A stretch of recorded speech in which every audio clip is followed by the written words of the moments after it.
Hey, Homestead Phil here, and Homestead Jen. Good to see everyone. Welcome to Fun with Rent the Chicken. And tonight we have Homestead Kate in Victoria, British Columbia, and she brings Rent the Chicken to Victoria through her farm, Bees Please Farms. Oh, that's yes. exciting. We already have people watching. Oh, nice. Lucy from the senior care home that you've done Hatch the Chicken with. Nice. Yeah, she said she saw you on CFAX. Oh, heard? Heard. Yeah, heard. Sorry, I'm like trying to look and heard because that's the radio. You know what? I was just out mucking the ponies quickly before because it's gonna get dark soon, and somebody ran down the trail behind us, and he said, "Hey, saw you guys on TV. Great job." And I thought, what? We haven't been on TV yet, so. Because we're airing tomorrow night on CTV. Oh. So I said, "Oh, great, thank you," and waved as he was jogging by. But yeah, now it's a giant mystery. Right? Wow. Or maybe they might be doing clips in advance. Yeah, like maybe. Tune in tomorrow. Right. You know, what do they call those? Teasers. Teaser clips. Yeah. So, Homestead Kate, what is new on your homestead?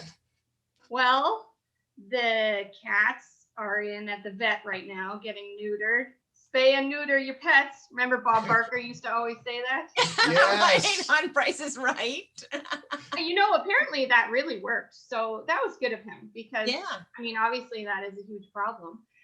So yeah, we have two brothers. And so I had to catch them this morning so that they couldn't eat or drink before their surgery. And one was missing. And so I knew he knows. So I had to, bang the bowls together, kitty, and try and get him to come out of hiding. So. That's hilarious. Yeah. And then but it's hard to keep a kitty from eating and drinking because they really let you know they're hungry and thirsty. Yes. Yeah. They hadn't been in the house for a few months because they live outside and work outside. And so who knows if the meowing was from hunger or they wanted to be out. But yeah, they were pretty vocal in the house this morning. But yeah, that was fun. It let me do some inside jobs today and just kind of hang out with them. So that was this morning. Nice. How many chickens do you have? One never discloses. Chicken math, Jen. Yeah, chicken math. You know I know. We don't even know how many chickens. No, I always say too many. That's like my standard answer. Too many. Enough. Oh, that's good. Yeah, enough. But you are slowly running out of rentals available in the area. So anybody watching that wants to rent in the Victoria, Rent the Chicken and Hatch the Chicken for spring is filling up quick too. Yeah, we're already up to April and May, so that's exciting. Yeah. At the time of this recording, so stay tuned. Right. Yes. And today was actually my first day of delivering Hatch the Chicken for this season. So I've already kicked off. Yesterday, that was already yesterday. Oh my. Today's Thursday. Yeah, it was yesterday. Yes. Wow. I'm going to kick off my hatches on Tuesday. And to celebrate, I'm going to buy some new eggs because I thought we should start with some new breeds. So we're going to hatch some blue copper Morans. And they're gorgeous. And have a little mix of chicks.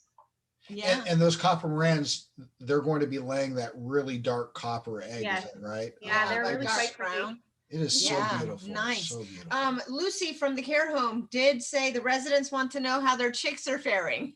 Oh, which I know is a tough question because you don't ban them or anything, but you just know they come back, they raise up and they're integrated in your flock. Right? Well, they're integrated and they're not because they're teenagers, right? So like teenagers, they just wander around with each other. And so I can tell kind of who came from which group, and they have so much room here that they have plenty of space to have separate flocks. So that's really fun. Sure. That is fun. Super. And Homestead Rayleigh is saying, hey, and Homestead Lisa are watching. Wonderful. Hey guys. Yeah. I do want you to know that on the, when I posted earlier announcing you were going to be on here, I don't know if you saw it, but Green Mountain Hens, which is Homestead Jillian, she said, I hope to tune in. Kate is always so funny. I looked that up because I thought, who thinks I'm funny? That's right. So is Jillian. That's Homestead Jillian. Yeah, that's so. Funny. Do you have any questions for us? Yes, let's see. How about a chicken question? Ooh. So, if you were able to train a chicken for just a simple task, what would be something you would try and train the chicken for? Oh. I have all kinds of hard tasks, like answer the phone. Yeah, answer the phone, accept reservations, you know. Simple task. That's a toughie. How about get the mail? I was thinking get the mail, but I didn't know if that was simple enough. Can you imagine? Why? We have one particular chicken trained to go get the mail and paper every day. And our mailbox is actually on the other side of the road. Uh-oh. So why did the chicken? People are always going to be like, hey, Homestead Phil, Homestead Jen, why is your chicken always crossing the road? To get the mail. To the mailbox. Well, we have to go up to the post, or there's a big row of boxes because we're more rural. So you have to use the key. So that might not work so well. No, but you have to put it around their neck or something. I take my ponies to go get the mail, but they're not trained up enough to go without me. Yeah. So I think everybody wants to know how you take your ponies to get the mail. Yes. I just walk them. Oh, yeah, not with the bike. Yeah. So tell everyone what you do with the ponies and the bike. When I go far, my knees can't take 6-7 kilometers, and the goose is right behind us. So I take a recumbent bike, which is one of those like couches on 3 wheels, like a reclining chair. And I run the ponies beside me, just walk and trot. And I started out with a pool noodle beside me to make sure that the pony knew not to get in my way, because I used to do that with Ozzy when he was younger and he needed some exercise. That's the dog. Yeah, the big guardian. Yeah. So he would always get his paws in the way, and I'd be constantly running over his feet, and he didn't really figure it out. So I thought, I don't want the ponies getting their legs bumped, but yes, they were much smarter. So I've now removed the noodle because it's kind of a pain. And to pedal and to steer and to hold and hold the horses at the same time. Are you going swimming, Homestead Kate? Are you taking your ponies for a swim? Yeah, it is fun. I've had people post on the Machosen page out here. I saw this lady going down the road with her bike and a pony, and I'm that lady. Oh, that's hilarious. So I think going to get the mail is a good thing. But how people might not know that chickens can be trained to do simple tasks, Yeah. And even on TV show, there was a chicken that played the piano. Right. I think we've all seen that. Yeah. Yeah. About 12 people sent that one to me. Yeah, right.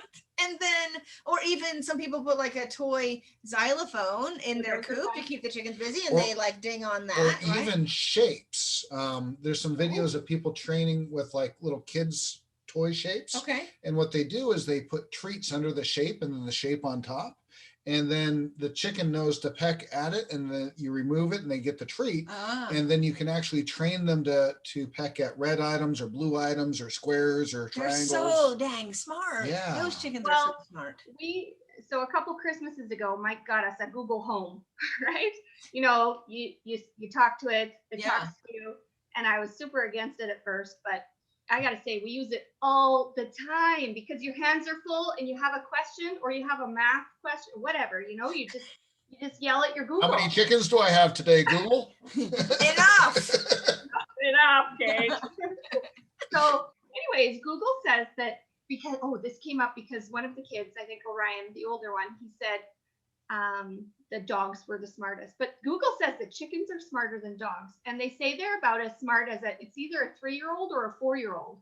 So wow. How they're measuring this intelligence. But, that's something. And the fact that chickens can recognize 100 faces, incredible. That's kind of what was at our wedding. And you're I can't even remember all the people that were there. Hey, Homestead Jen, who's that? I might have said that at our wedding. Said that. There's always that in-law that you just don't know. Yeah, which one's that? Yeah. Which cousin is that? Who does that belong to, right? Not mine, not yours. Oh. So we have another question for you. You might expect it because this is our token question that we ask on Fun with Rent the Chicken. And that is, you have 6 eggs. What you making? Yes, the question that makes everyone hungry. It's dinner time on the West Coast. Oh, it's dinner time at the homestead too. It's in the Instant Pot. I've been ready to eat. So in our house, Mike does all the meals because I'm not a huge fan of regular food. I'm more of a sweet tooth. So I do all of the desserts. So my favorite would be to make creme caramel or caramel, some people might call it. But so first you have to make your sugar bottom. So creme caramel and what's the other one? Creme brulee are almost an identical recipe, but one has the burnt sugar on the top or browned, and the other one, the creme caramel, has it on the bottom. And then when you make it, then you flip it onto your dish, or you can eat it right out of the thing if you want to. But you make your brown sugar, and I learned you can do it so easily in the microwave, but you can also do it quite badly in the microwave. I shattered 2 glass mixing jars. I know. Okay, so when maybe Mike should make the sweets too. I know. So Mike has his share of wrecking things. So is the egg part custard part of that? Yeah, I think it's kind of a custard consistency. I don't know. It's almost like a Jell-O. Like it's really okay. Oh, it's so good. And that's what I love the most about it is the actual texture. So during COVID, April, May, around that time, I started making this over and over and over because I thought I want to get really good at this, right? Like you should be good at a few things that you can cook for people coming over and when they finally come over again, right? Yeah. If it's your favorite dish, you should be able to do it perfectly. So anyways, I worked with the ratio because I didn't want to have a lot more sugar than you really needed. And so many recipes have such high sugar. And my mom taught me, try dropping the sugar and the salt and see what you can get away with.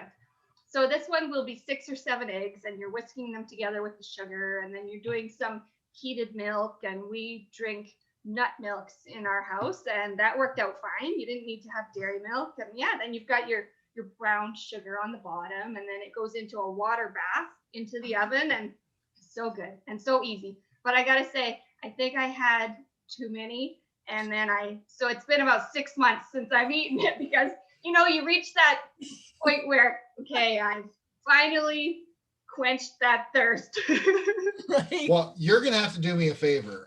Once this video is posted on Facebook, if you could post that my new recipe under this video, that'd be great. That would be great. Yeah. Hey, it has been wonderful having you here with Fun with Rent the Chicken. It's been fun. Yes, it's been fun. That's what this is all about. So everybody, thanks for joining us. So one more time, this is Homestead Kate from Victoria, British Columbia, and she offers Rent the Chicken and Hatch the Chicken. Go to rentthechicken.com, click on the location links and scroll on down to Victoria. That's right. Yes. Oh, one more thing. Homestead Kate offers bee rentals. I'm so sorry we didn't mention that at the beginning. Yes, so also in Victoria, bees, please. Totally different animal.